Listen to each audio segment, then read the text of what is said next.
Yo, what is up guys? It is Bumfries, back with a little bit more Ask Reddit. Today's question is gonna be, Doctors of Reddit, what was your "this person is obviously effing lying" / faking moment? And I hope you guys enjoy. Also, the first 5,000 people to like get 571 Bumfries points that you can redeem for a little bit of love. But let's get right into some Ask Reddit. I've tested the hearing of a few kids who are like 10 to 12 years old who are pretending to be deaf in one ear. All you need to do is turn on your microphone and talk into the deaf ear at a quiet level and ask them a question about something they care about. Like young boys for example, always fall for it when you ask them, what video games do you play? At only 20 decibels, and it works every time. This is a bit off topic, but a bartender once told me that if someone looked underage trying to buy alcohol, he'd ask to look at their hands and say, "Nah, you're not 18. All of the actual minors would be wide-eyed and incredulous and ask how he knew just from looking at their hands. All of the 18 plus people, however, would call him out on it. Around here, we just ask for ID. Just forget that this dude straight up tricked these kids into admitting they were faking being deaf, but why on earth are so many kids pretending that they're deaf in the first place? Like, what is going on in this place? Patient comes in saying she has terrible abdominal pain, like 10 out of 10 terrible. I say okay and start to examine her. She immediately starts screaming the moment that I touch her belly. But look, I've seen patients in terrible pain and no one has ever yelled in pain with their eyes open. She wasn't even tensing or anything. It really was a sad case though. She had a history of coming in saying she was pregnant when the urine and blood tests were clearly negative. In one case, she even tried to steal a pregnant patient's urine even though she got caught pretty fast. She was on psych follow-up, not sure what the diagnosis was, but my guess would have been Munchausen's. Anyway, we sent her home without pain meds. My second patient was a man with a chronic cough. I asked him, "Are you smoking?" and he says no. I examine him and there is a cigarette packet right in his breast pocket. I just don't get why people lie to doctors, like especially that second part of the story. Unless you tell them the whole truth and nothing but the truth, they're not going to be able to help you with anything. Like, what's the point? I had a patient who faked a ruptured ectopic pregnancy just to get narcotics. She says she was diagnosed with an ectopic at another hospital and was given medication to end it. She came into our hospital in extreme abdominal pain, rolling around, yelling, had vaginal bleeding, the whole 9 yards. We gave her a bunch of pain medication just so we could get an ultrasound, and the ultrasound showed nothing. A urine pregnancy test showed nothing. Beta HCG was 0. Turns out she was conveniently on her period, which made this whole thing very convincing. So we got records from the other hospital, and the patient had been there yesterday but was not pregnant for them, nor was she diagnosed with an ectopic pregnancy. It definitely was a wow, she just made this entire thing up moment. We had a lovely conversation about all of the results, and she ended up screaming at me, threatening to sue me for all I'm worth, and stormed out. Jokes are on her because I'm worth negative 200k of student loan debt. We saw the other day from an Entitled Parents episode just how far people will go to get their hands on a bit of medication. These people are out there and unfortunately you can't avoid them. Had a patient start seizing in front of the cops after they were pulled over for possible drunk driving. We get there and the patient is still on and off seizing. We get them on the stretcher and in the back of the ambulance, and surprisingly the cops join us. As I take their arm, the shakes start up again, so I tell them, "Yo, if you want this medication, I need you to stop so I can get this IV real quick." The patient stops to let me start the line, and once I say I'm done, they start back up. If this doesn't remind you of the can't lose if you don't play meme, then I don't know what's gonna. This dude honestly needs to be hired by NASA because they're never gonna find someone quite as smart as this dude.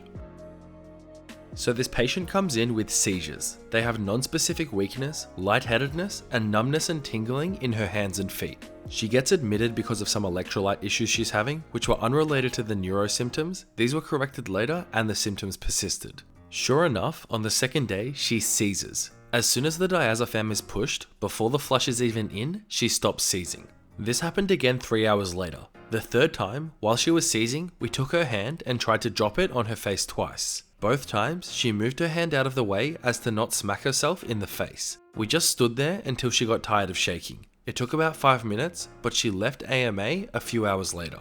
I'm starting to see a bit of a trend where people like to fake medical issues, or in particular seizures or even pregnancies, to try and get a bit of painkiller into them, and I'm starting to get a lot more respect for what doctors and nurses have to deal with on a daily basis. An ex of mine told me a story about a dude that had a window wiper handle stuck up his butt because he had one laying around in the shower, slipped, and fell onto it. It never really occurred to her that it might not have been an accident. I ain't here to judge no one's personal life, but come on dude, like, It's a window wiper handle. There's so many better options you could have used, like anything else. I mean, a banana. I don't know. I ain't into that scene, but I'm sure a window wiper handle was not the best option. I had a woman in my office claiming that she had multiple personalities. DID is kind of a sticky diagnosis to begin with, but that's where she was claiming that she could talk to different personalities and then bringing them out if she needed to. All of this seemed like it could potentially be more of a psychotic disorder or attention seeking. Then she introduced me to her girlfriend who also had multiple personalities, which they then started naming, most of which were based on candy or Disney princesses. Notably, the bad one was called the Beast. I actually asked her if she'd seen the movie Split during our session. She said that it was just a coincidence. Speaking from experience, unfortunately, doing things that people do in movies doesn't work out so well. I was watching Captain America the other day and decided that I would try and jump off a building like he did in the second one, and I now have 17 broken bones and I'm in a pretty bad way. Obviously completely joking, but if you try and tell me that you didn't want to become a waterbender or a firebender or something after watching Avatar: The Last Airbender as a kid, then you're just a straight up liar. Vet student here, and I used to work as a technician near a major university as I went through undergrad before getting accepted into vet school. The amount of animals, mainly dogs, that would come in with college students on the weekend after they'd ingested drugs or alcohol that the student left out is higher than I would have expected. The problem is, the owners won't tell us how the animals got into a drug stash because they don't want to get in trouble, even though we know what's happened because of the side effects the dog is experiencing. The trouble with that is that we need the confirmation from the owner.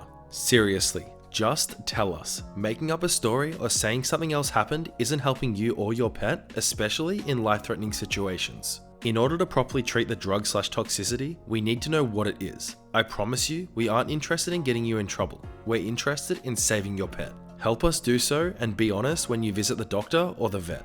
Honestly, don't even need to say anything. I covered it in the other one. If you go into the doctor or wherever else, just be honest, or how the hell do you expect them to help you? About 85% of the calls we receive, at least in my town, are issues where they clearly aren't severely injured and just think that if I call 911, I'll get into the hospital faster. Pro tip, you still wait like everybody else unless you're actually dying. Another part of this percentage of people are ones that just want attention or medication. We had a woman that recently decided she was going to have a seizure in the ambulance. A real seizure, put simply, usually looks like they are just tensing up and twitching in one position. This lady was flailing every part of her body everywhere and trying to spit everywhere as well. Not only was it clearly fake, but we had to clean up the damn mess that she made afterwards. We'd usually let it slide, but I pulled out a nasal airway and a lube packet and said loudly to my partner, "We'll need to stabilize her breathing. I'll pull in the airway in a second. Just let me apply the lube so it doesn't tear open her nose like it usually does." The instant I said it, she stopped having her seizure. Unrelated story, but we also had another woman that claimed she couldn't get up after a fall in her house. We arrived to the entire house being locked, so we called through a window that was cracked to see if there was any other way inside besides breaking through the screen. She proceeds to stand up, go to the front door, unlock the door, walk back to where she was, and lay back down. We did a generic checkup and there was clearly nothing wrong. When she said she didn't want to go to the hospital and we were about to leave, she stopped us and asked us to call Comcast for her since we are the EMS and are a higher priority. You know what's interesting is that I actually learned something from this. I genuinely thought that if you went to the hospital in an ambulance, you actually had a higher priority than the people that were just waiting in the emergency room. Kind of ruins my grand plan to get straight into the ER next time I need to go, but whatever. So I had a 3-year-old who was having tonsil surgery. I ran through my usual pre-op evaluation, history, and physical. The parents ensured me that she hadn't had anything to eat or drink since the night before. I get her back to the operating room, drift her off to sleep, and when I go to place the breathing tube, she vomits basically solid/completely undigested scrambled eggs and aspirates. The surgery is cancelled and we take her to ICU. The parents obviously effing fed her breakfast right before they came in. I confronted the parents and they basically said they thought we were just being too mean by not letting her eat for 8 hours. There is a reason that we ask you not to eat for a period of time before surgery. It's not because we just like being dicks. Listen to us, please. I could use this as a fantastic opportunity to clickbait this video. It's a little r/ask Reddit featuring entitled parents, but I ain't about that life and we'll just keep it at an Ask Reddit, but this is a hella entitled parent. I went to the ER one night about 3 AM on a Friday night with crazy pain right under my sternum. I literally thought that I was dying. I couldn't figure out why the doctors and nurses were being so cold towards me. Finally, one of the nurses says, I can give you Tylenol, but not morphine. I said, that's fine. I'm breastfeeding my son, so whatever I can take to not screw that up is fine. At that point, I could see her facial expression completely change. Literally everyone's attitude did a complete 180 turn. Slow to the take, I start to realize what I look like. I'm wearing my husband's sweatpants, messy AF hair, zombie face, oversized sweatshirt, and a nursing tank top. It was like this super low crisscross thing. Turns out I had pancreatitis and had to have my gallbladder removed. And that's the night that I found out that new mothers look like drug seekers. I'm gonna sound super naive, and you're probably gonna think I'm so dumb for this, but it just never occurred to me that people went to the ER seeking drugs. Like, I'm honestly so naive, I thought that people genuinely always went there because they were having problems. I don't know, like, I try and avoid going to the ER wherever possible. If I need to go, I need to go, but I guess addiction just does crazy things to these people. Alright everyone, that is that for today's episode of Ask Reddit. I just want to start off by saying thank you so much for watching, and I hope you enjoy the video. Just before I get into talking about anything else, I want to thank you all so much for all of the love, support, and just the kind words over the last 2 weeks or so.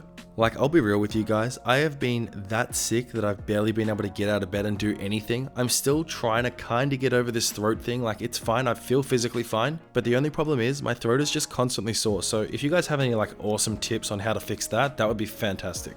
I kind of derailed my own outro a little bit there, but the point I'm trying to get across is I appreciate you guys more than you could possibly understand. Like, I can't put into words how amazing you guys are and just how much I enjoy waking up every single day knowing that I kind of have the backing of you guys. Like, it's an amazing feeling, and I appreciate you all so much. But yeah, thanks again. Just a reminder, if you want to follow me on Twitter and Instagram, you can do so at Bumfries. Also, feel free to join the Discord server. There is a link in the description. It's a little bit of fun. We have a good time, so make yourself known. Otherwise though, that is going to be that for today's episode of Ask Reddit. I just want to say again, thank you so much for watching. I hope you're all having a fantastic day, and I'll see you in the next episode of Entitled Parents. Bye.